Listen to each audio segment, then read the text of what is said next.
Good morning. आज का topic है रक्त। रक्त एक तरल संयोजी ऊतक है। इसमें तरल पदार्थ प्लाज्मा होता है। प्लाज्मा में मुख्य रूप से लाल रक्त कणिकाएं, श्वेत रक्त कणिकाएं, प्लेटलेट्स होते हैं, जिन्हें रक्त कणिकाओं के नाम से जाना जाता है।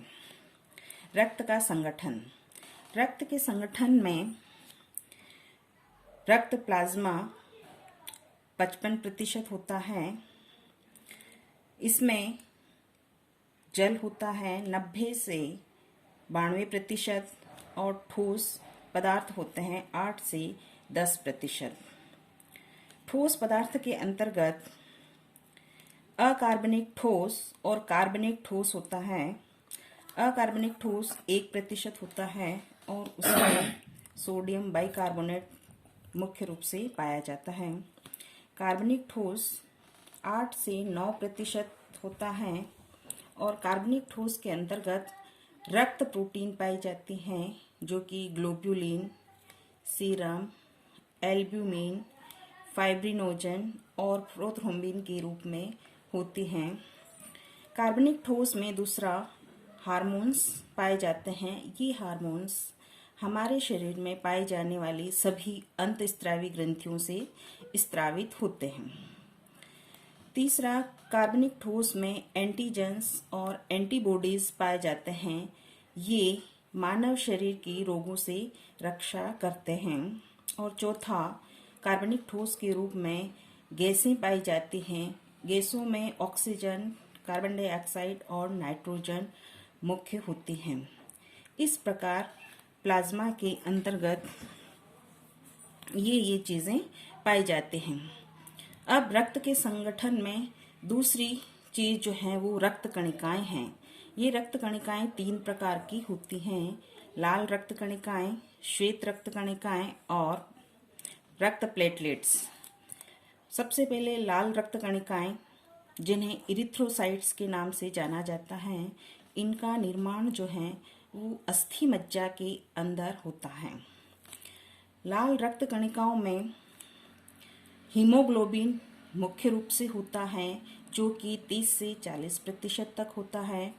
ये हीमोग्लोबिन हीमेटिन लोहरंजक तथा ग्लोबिन प्रोटीन से बनता है।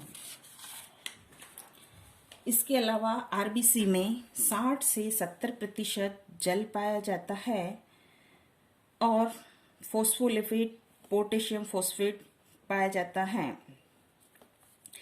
हीमोग्लोबिन फेफड़ों में ऑक्सीजन के साथ मिलकर ऑक्सी हीमोग्लोबिन का निर्माण करता है, जो कि गहरे लाल रंग के रक्त कलर के लिए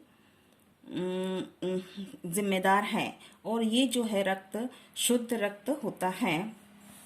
ये शुद्ध रक्त हमारे शरीर के विभिन्न अंगों में परिसंचरण के द्वारा घूमता है, जिससे वहाँ अंगों में रक्त में कार्बन डाइऑक्साइड मिल जाती है और कार्बन डाइऑक्साइड रक्त में मिलने से रक्त अशुद्ध हो जाता है, जिसे कार्बोक्सी हीमोग्लोबिन के नाम से जाना जाता है।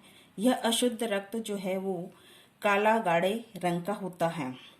ये अशुद्ध रक्त पुनः फेफड़ों में पहुंचता है, जहां से कार्बन डाइऑक्साइड श्वास नली में होती हुई नासिका से उत्सर्जित हो जाती हैं और हीमोग्लोबिन केवल रह जाता है, जो कि पुनः वापस फेफड़ों में जाता है और वहां पर ऑक्सीजन के साथ मिलकर ऑक्सी हीमोग्लोबिन बनाता है और यह चक्र निरंतर चलता रहता है।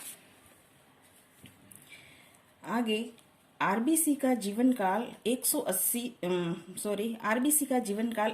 से 120 दिन तक का होता है।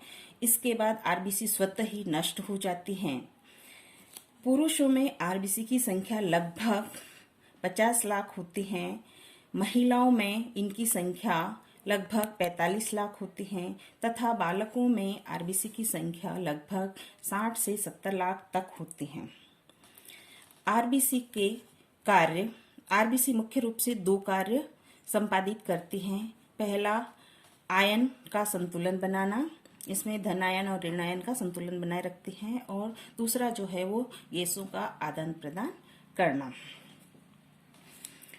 दूसरी रक्त कणिकाएं जो है वो श्वेत रक्त कणिकाएं हैं, जिन्हें फेगोसाइट्स या ल्यूकोसाइट्स के नाम से भी जाना जाता है। ये रक्त कणिकाएं हानिकारक पदार्थों व जीवाणु को खाकर प्रतिरोधक क्षमता को बढ़ाती हैं, इसीलिए इनको फेगोसाइट्स या ल्यूकोसाइट्स के नाम से जानते हैं। और इन रक्त कणिकाओं का मुख्य जो कार्य है वो शरीर की रोगों से रक्षा करना। संरचना के आधार पर श्वेत रक्त कणिकाओं को दो भागों में विभाजित किया जाता है। कण रहित ल्यूकोसाइट्स, इसमें लिम्फोसाइट्स होती हैं। ये लिम्फोसाइट्स श्वेत रक्त कणिकाओं का 25 से 30% तक भाग बनाती हैं। इसमें लिम्फ नोड्स और ऊतक मुख्य रूप से पाए जाते हैं। दूसरी मोनोसाइट्स होती हैं। ये WBC का 5 से 10% भाग बनाती हैं। और तीसरी जो है वो ट्रांजिशनल होती हैं और ये घोड़े के नाल के समान होती हैं। इनमें केंद्रक पाया जाता है। WBC की दूसरा जो प्रकार है वो कण सहित ल्यूकोसाइट्स। इसमें पहला एसिडोफिल्स होती हैं जो कि आकार में बड़ी होती हैं और ये WBC का 2 से 4% भाग बनाती हैं। और व्यक्ति की एलर्जिक अवस्था में ये अधिक क्रियाशील या सक्रिय हो जाती हैं। दूसरी जो है वो बेसोफिल्स हैं और ये बेसोफिल्स जो हैं वो WBC का 1% भाग बनाती हैं। तीसरी न्यूट्रोफिल्स हैं। ये WBC का 65 से 70% भाग बनाती हैं। इन्हीं न्यूट्रोफिल्स के कारण ही इनको फेगोसाइटोसिस या ल्यूकोसाइट्स के नाम से जानते हैं। ये न्यूट्रोफिल्स ही हानिकारक जीवाणुओं को या हानिकारक पदार्थों को भक्षण करने का कार्य करती हैं और इनका जीवन काल जो है वो 21 दिन का होता है। इसके बाद वो स्वतः ही नष्ट हो जाती हैं। तीसरी रक्त कणिकाएं जो हैं उन्हें रक्त प्लेटलेट्स या बिंबाणु के नाम से जाना जाता है। ये रक्त प्लेटलेट्स सूक्ष्म होती हैं, चपटी गोल होती हैं। इस रक्त प्लेटलेट्स का मुख्य कार्य रक्त का थक्का बनाना। रक्त में प्रोथ्रोम्बिन पाया जाता है। ये प्रोथ्रोम्बिन थ्रोम्बिन बनाने में मदद करता है। थ्रोम्बिन कैल्शियम के साथ मिलता है और फाइब्रिनोजिन बनाता है और ये फाइब्रिनोजिन फाइब्रिन में कन्वर्ट होता है और फाइब्रिन जो है वो RBC WBC के साथ मिलकर रक्त का थक्का बनाता है। और रक्त का थक्का बनने के बाद में इसमें जो सीरम होता है वो बाहर निकल जाता है और RBC WBC और फाइब्रिन मिलके रक्त का थक्का बनता है, जिससे रक्त बहना बंद हो जाता है। इस प्रकार रक्त प्लेटलेट्स का मुख्य कार्य जो है वो रक्त का थक्का बनाना। इस प्रकार हमने देखा कि रक्त का संगठन जो है वो प्लाज्मा और रक्त कणिकाएं और रक्त कणिकाओं में RBC WBC और प्लेटलेट्स होती हैं। अब आगे जो है वो रक्त के कार्य, रक्त हमारे शरीर में कौन कौन से कार्य संपादित करता है। पहला कार्य है खाद्य पदार्थों का संवहन करना। खाद्य पदार्थों का संवहन करने का मतलब है हम जो भी खाद्य पदार्थ, जो भी आहार लेते हैं वो पाचन के पश्चात उसमें से हमें जो पोषक तत्व प्राप्त होते हैं वो पोषक तत्व रक्त में मिल जाते हैं और रक्त के द्वारा शरीर के आवश्यक अंगों तक पहुंचते हैं। इस प्रकार रक्त जो है वो खाद्य पदार्थों का संवहन करता है। गैसों, दूसरा जो है वो गैसों का संवहन करना। गैसों के संवहन में मुख्य रूप से ये ऑक्सीजन व कार्बन डाइऑक्साइड गैस का संवहन करता है। हीमोग्लोबिन ऑक्सीजन के साथ मिलकर ऑक्सी हीमोग्लोबिन बनाता है और ये ऑक्सी हीमोग्लोबिन पूरे शरीर में परिसंचरण के द्वारा घूमता है और वहां पर कार्बन डाइऑक्साइड मिल जाने से कार्बोक्सी हीमोग्लोबिन बनता है और ये कार्बोक्सी हीमोग्लोबिन वापस फेफड़ों में आता है और वहां से कार्बन डाइऑक्साइड का उत्सर्जन हो जाता है नासिका के द्वारा और वापस हीमोग्लोबिन शेष रह जाता है और वह पुनः फेफड़ों में ऑक्सीजन के साथ मिलकर ऑक्सीजन हीमोग्लोबिन बनाते। इस प्रकार ये गैसों का संवहन करता है। तीसरा रक्त का कार्य है उत्सर्जी पदार्थों का संवहन करना।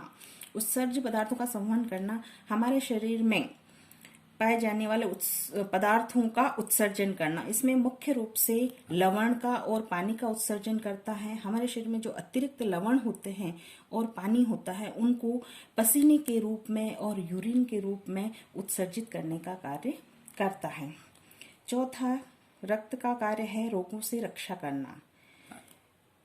रक्त में पाई जाने वाली WBC और WBC में पाई जाने वाली न्यूट्रोफिल्स जो है वो फेगोसाइटोसिस के रूप में हानिकारक जीवाणु का और हानिकारक पदार्थों का भक्षण करती हैं और जिससे हमारा शरीर रोगों से बचा रहता है या हमारे शरीर के रोगों से रक्षा होती है।